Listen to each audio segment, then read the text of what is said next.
pagi teman-teman. Sehat nih, pada sehat? Alhamdulillah. Jadi ini sekarang semester genap ya? Iya Pak. Pelajaran baru.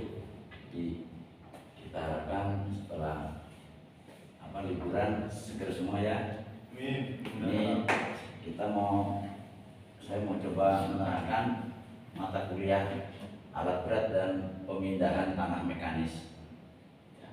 Jadi sebelumnya saya mau bicara tentang rencana pembelajaran semester. Biar kalian tahu nih mata kuliah RPS ini adalah pertemuan kita tahu nih materinya apa. Jadi kita ada 16 kali pertemuan ya, dipotong 1 minggu untuk ujian tengah semester dan 1 minggu untuk ujian akhir semester. Jadi ada 14 kali pertemuan termasuk dengan tugas. Ya, diharapkan kalian memahami ya target-targetnya apa nih. Ya, jadi siapkan kalian tahu ya dari alat berat itu di ujungnya adalah bisa mengetahui harga satuan item pekerjaan dengan menggunakan alat berat. Itu ujungnya, targetnya kalian harus tahu.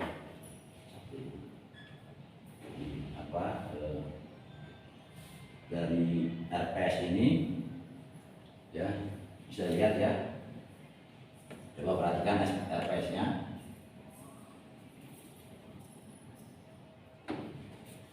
Ya, capaian pembelajarannya.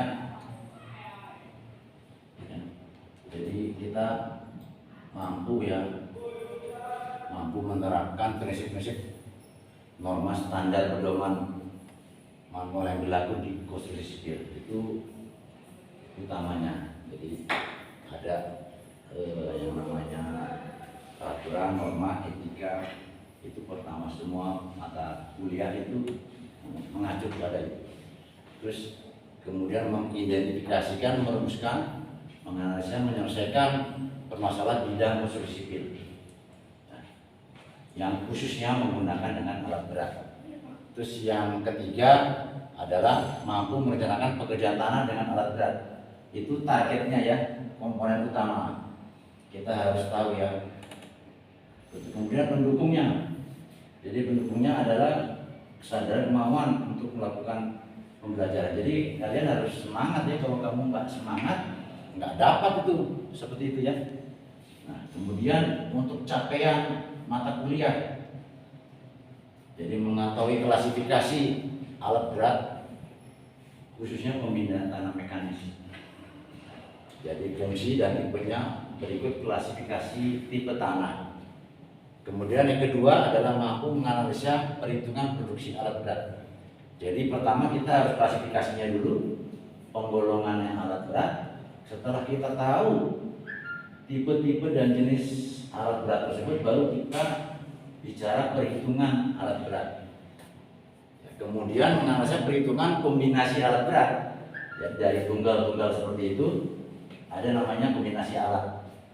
Ya, kalau bahasa Pangeran Charles-nya itu fleet combination. Itu seperti itu ya. Terus yang terakhir ini kita melakukan perhitungan biaya kepemilikan dan operasional. Jadi biaya alatnya berapa, kepemilikan dan operasional. Terakhir analisa harga satuan pekerjaannya yang berhubungan dengan alat berat. Itu capaian mata kuliah. Jadi kita harus tahu ya. Kemudian deskripsi singkatnya itu teori dasar klasifikasi alat berat, terus kemudian fungsi tipenya, metode perhitungan kapasitasnya. Jadi metode itu sangat berpengaruh ya. Kalau metodenya benar, sudah pasti kapasitas produksinya akan meningkat, pasti ya. Nah, kemudian terakhir biaya pekerjaan tanah dengan alat berat.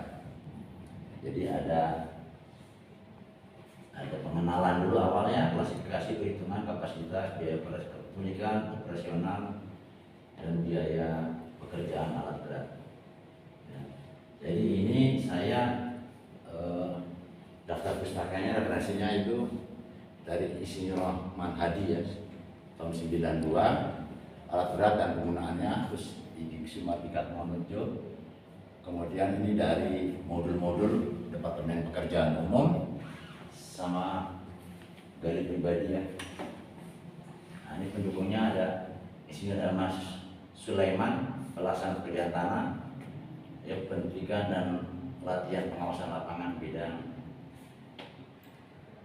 SDA Balai Diklat Fungsional Bandung. Nah ini mata kuliah prasyarat itu adalah mekanika tanah dan geologi tanah. Jadi kenapa? Karena pada saat kamu mau melakukan pekerjaan tanah itu kan harus tahu kok jenis-jenis tanah itu ujungnya adalah mekanika tanah, kamu harus tahu geologi tanah, jenis-jenis batuan, jenis tanah. Itu mempengaruhi daripada kapasitas produksi alat beratnya. Paham, ada pertanyaan dari sini?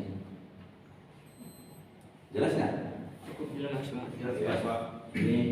Ini saya ringkasnya ada minggu 1 ya, sampai ada mampu mendefinisikan alat berat ya.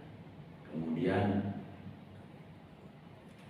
yang kedua mampu mendefinisikan, pertemuan ketiga pertemuan keempat ya, pertemuan kelima, keenam, ketujuh seperti itu. Terus kemudian kita pada satu UTS itu kita lihat bobot nilai ya. Jadi nanti di tengah kita lakukan diskusi, kita jawab seperti itu ya. Jadi jangan sampai kamu nggak tahu kalau ada yang nggak jelas, diinstruksi saya ya. Bisa tanya WA, bisa ya. Terus nanti penilaian itu bobot tuh begini. Untuk absensi 10%, kemudian untuk tugas bobotnya 20%, untuk UTS bobotnya 30%, UAS bobotnya 40%. Seperti itu. Jadi totalnya 100%. Seperti itu. Kemudian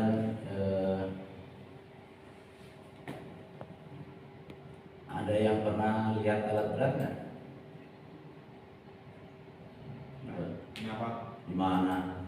Proyek, Pak. Proyek ya. Proyek apa nggak? Kamu lihatnya? Irigasi, Pak. Irigasi ya. Nah, itu pasti alat-alat seperti doser ya. Betul nggak? Iya. Doser, ekskavator, apa lagi?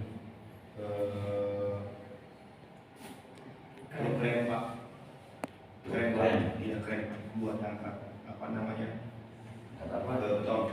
Beton buat apa tuh? Buat bikin saluran. Oke.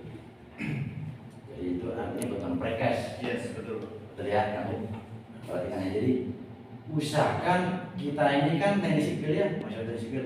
Usahakan kalian ini setiap ada proyek, kamu lihat yang mampir, yang gunakan alat berat. Jadi kamu nggak kosong gitu ya. Jadi teori kamu lihat. Jadi nanti pada saat semester besok itu kan ada KP ya. Kamu perhatikan sekali, ini benar nggak teorinya di lapangan, gitu ya. Karena nanti kita bicara ya, bahwasanya teorinya seperti ini, ya. Nanti di lapangannya pasti akan banyak faktor koreksi, ya, seperti itu ya. Kondisinya banyak lah ya. Nah itu yang kita sesuaikan di perhitungan kapasitas produksinya ya. Karena yang mengoperasikan kan manusia tuh, ya manusia pasti 1 jam itu kan pasti ada waktu istirahat, waktu idle lah, kira-kira seperti itu. Jelas ya? Yes, Pak. Oke. Nah ini saya coba bicara secara umum pengertian alat berat. Yang kita masih bicara pengenalan atau pengertian alat berat. Ya, jadi setiap pekerjaan bangunan sipil itu selalu yang kita bicarakan masalah efisiensi, ya, efisiensi waktu dan kegiatan efektifnya di lapangan. Jadi kalau ingin cepat bekerja itu kita gunakan alat-alat besar ya, ini proyek-proyek skala besar yang tidak mungkin dikerjakan dengan tenaga manusia. Yang kebayang kamu ya, misalnya nih, kapasitas galian tanah satu hari satu orang itu cuma berapa kubik, maksimum 2 kubik satu hari, 8 jam kerja. Oke. Nah, kalau kita gantikan dengan alat ekskavator bego, rata-rata 1 jam 60 kubik ya, bisa bayangin ya, 1 jam 60 kubik. Jadi kalau satu hari dia bekerja 8 jam sudah 400, lebih kurang 400 kubik. Jadi 400 dibanding 200 orang ya, kamu bisa bayangin. Jadi sangat besar. Jadi alat berat itu kalau dikerjakannya dengan benar pasti hasilnya baik. Nah, untungnya besar profitnya. Tapi kalau salah dalam manajemen mengelolanya, itu wah, itu bisa ruginya besar juga ya. Paham ya? Kebayang nggak? Kebayang ya?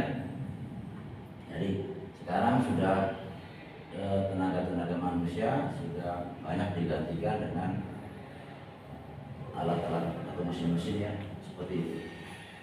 Itu apa? Kita bicara dengan alat ya. Nah, ini kita bicaranya alat berat dan pemindahan tanah mekanis. Ya. Istilah pemindahan tanah mekanis itu